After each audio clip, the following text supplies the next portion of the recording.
What's up, my fellow YouTubers? So today we're going to touch on something that hits close to home, and it's kind of sad, depending on how you look at things. Yesterday, February 26th, 2020, there was a mass shooting at the Coors Brewing Company in Milwaukee, Wisconsin. 5 people shot and killed. Including 6, including the shooter. He turned the gun on himself and committed suicide. No names are being released yet. Obviously, make sure next of kin has been notified, so there's no blow up on social media, so it's not leaked before people can find out through the right channels. That right there always, there's two sides to this, obviously, and everybody, you follow me, I'm very pro-Second Amendment, very pro-gun. Everybody has the right to defend themselves, and anybody that thinks any different can kiss my white American ass. YouTube, I'm sorry. And that's just how I feel on it. Because all the politicians on the left are protected by security details with guns, but yet they want to ban guns. It's ignorant, it's stupid, and there's no reason for it. Now, that being said, this guy, don't know the details on him, can't speak to it yet. More gun laws only hurt law-abiding citizens like myself. I go through the proper channels to purchase a firearm and to own firearms. All my guns are always locked up. I'm the only one who knows where the key is to my large quantity of firearms. I do have firearms in my house for self-defense and protection. They're not just out in the open. They are tucked away in hidden spots where only me and my wife know where they are. And it's going to stay that way because they will literally have to park a tank on my doorstep in order for me to give up my gun rights. Simple as that. Now, that being said, also, we'll go back to what I want to talk about. I'm very pro-Second Amendment, very pro-gun. Everybody has the right to defend themselves. And when you make gun-free zones, you are making a target-rich environment for somebody who wants to commit a crime. And I feel so strongly on this because most criminals are not the smartest people. They're not the brightest crayon in the box, right? But if they are walking by and they have it in their mind that, today I'm going to go rob a bank, I'm going to go kill somebody, I'm going to go rob somebody, whatever the case is. And they're walking by and they look and they say, oh, hey, look, gun-free zone signs. This is a gun-free zone. Guess what? You just created a target-rich environment by making a gun-free zone, and that is stupid. Because now he's going to walk in there and know, hey, you know what? I can walk in there with this handgun, whether it be a real gun, a BB gun, an airsoft with a painted tip, whatever the case is.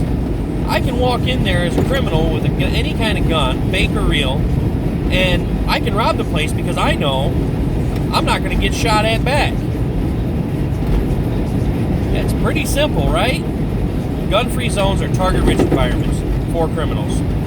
Criminals don't abide by the law because they're criminals. So by starting and by wanting to enforce stricter gun laws, it's not going to change anything. Because Illinois is the worst state, for example. Chicago, the most strict gun laws, the highest crime rate, the highest gun crime rate. You know why? Because criminals are committing crimes with guns. So when you want to try to, Illinois, there's 5 states, I think, that you have to have a special card just to buy ammo, to even look at and touch a gun in a store. You can't buy ammo without it. You can't touch a gun without it. You can't own a gun without it, right?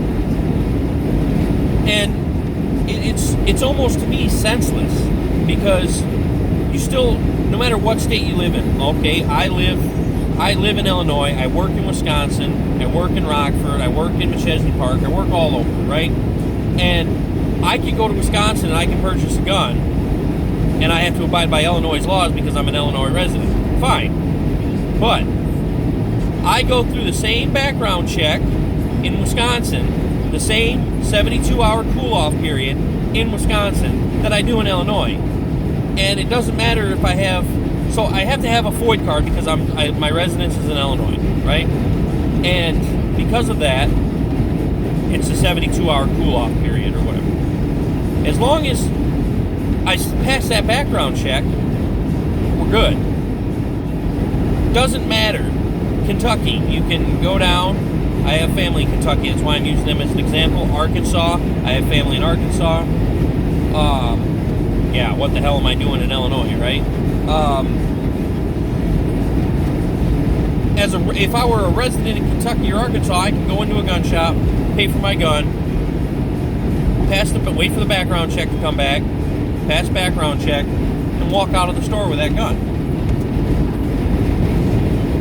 Illinois, 72-hour cool-off period, gotta have a FOID card, so no matter what, though, I guess is what I'm trying to get at, I still have to pass the same background check. Now, I have passed many background checks because of what I do. Federal, DEA, FBI, Department of Homeland Security. My credential list is very long, and I've passed many background checks for the jobs that I've done, that I'm currently doing, that I've done in the past, and I always pass them. It's no question, right? So, in order for anybody else to buy a gun, they have to do the same thing. They have to go and they have to pass background check. So, things they look at, no felonies, no violent misdemeanor charges, and no mental cases. They can't ever have been admitted for anything mentally, psychology, whatever, willing to hurt themselves, no suicidal thoughts, things of that nature is what they look for, and that's not the list. It's just some things that I'm, spouting off based on memory. I'm sure you can find your local law enforcement website probably has the list of things that will stop you from purchasing a firearm. Anyways, so this guy goes in and he starts shooting up the place, and he was an active employee at Coors Brewing Company in Milwaukee. Don't know the details why he did it yet. I'm hoping they figure it out. He's dead, but I'm hoping they can. I'm hoping they can figure something out. Maybe some internet history search, some emails. Maybe talk to Miller Coors Brewing and find out if the guy was a disgruntled employee. Maybe he found out his boss was banging his wife or something. Who knows, right? Whatever the case, this guy decided to go in and shoot the place up. I'm sorry for the families that have dealt with that and that are dealing with that. My thoughts and prayers go out to them.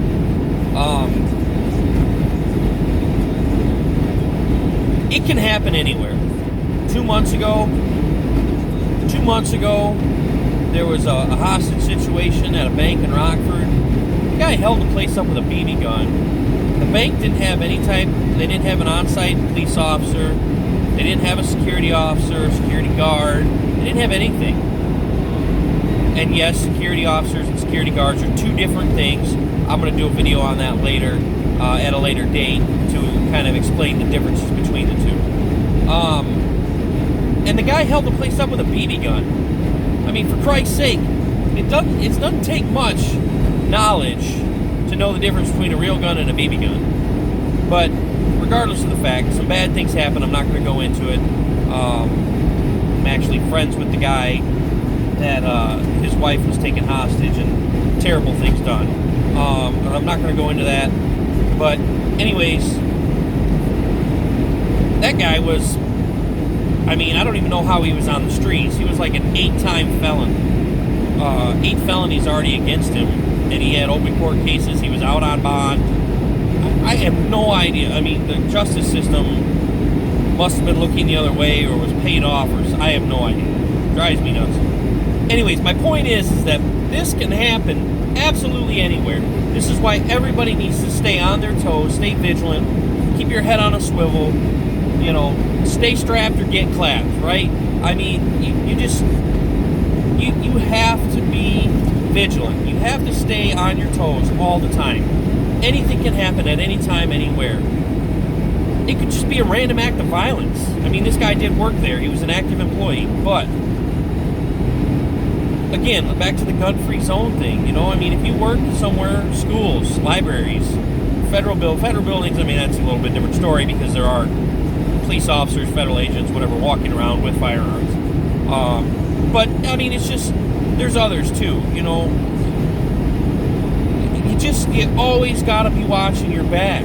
Anything can happen at any point in time, anywhere. I'm so strong. I have such strong feelings on just making sure that everybody stays safe because there's crazy people in this world. And it can literally happen anywhere, anytime, anyplace. Doesn't matter. No place is safe anymore in this world. It's crazy what we've come to, the divide. And I'm not even, it's more than just divide on politics. You have Antifa protesters. I mean, you have people that are just so liberal and so firm on their beliefs that they are willing to go to jail over it. They're willing to get into fights over it. And, I mean, in the line of work I do, I have to put my personal feelings aside and do what's right per the law.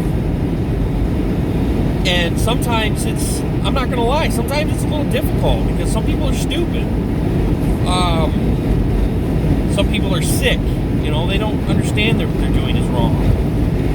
And it is difficult sometimes to put my personal feelings aside and do what's right and abide, per the law. Because some people really get under my skin and irritate me, but it is what it is, I mean, I'm not going to risk my job or everything I've worked so hard for because my opinion is different than somebody else's. But anyways, thoughts and prayers go out to the family of the Miller Brewing Company mass shooting yesterday. People need to be more vigilant and just stay more. My video on situational awareness, simple as that. If you haven't watched it yet, go watch it. It's very informative. It has a lot of great info in it, and you don't have to be in any type of law enforcement job to learn certain techniques and things to look for. And